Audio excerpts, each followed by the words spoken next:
made in the likeness of men, made in the likeness of sinful flesh. To me, this has to mean that Jesus wasn't a man.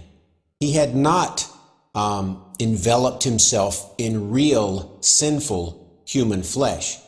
We saw that Paul and the early Christians felt that the human flesh, the very body of men, was sinful, innately sinful, and the reason for that is because of original sin.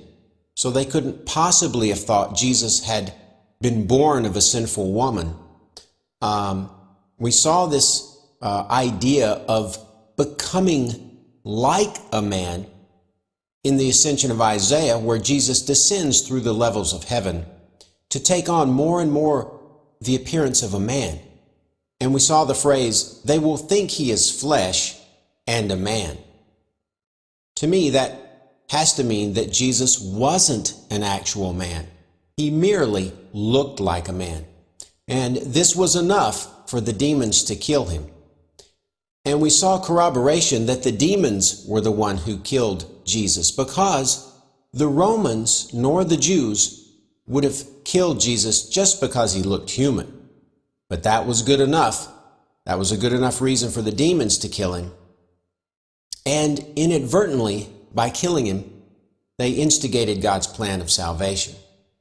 So, we've seen quite a bit of evidence in this video to support the idea that the early Christians did not believe Jesus was an actual human, but had taken on the shape, the physical appearance of a human in order to trick the demons into killing him so that he could die and get the souls out of Sheol and pay for the sins of mankind.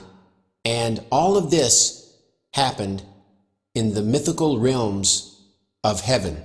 And lastly, we saw this idea of Jesus offering himself in heaven corroborated by the author of Hebrews.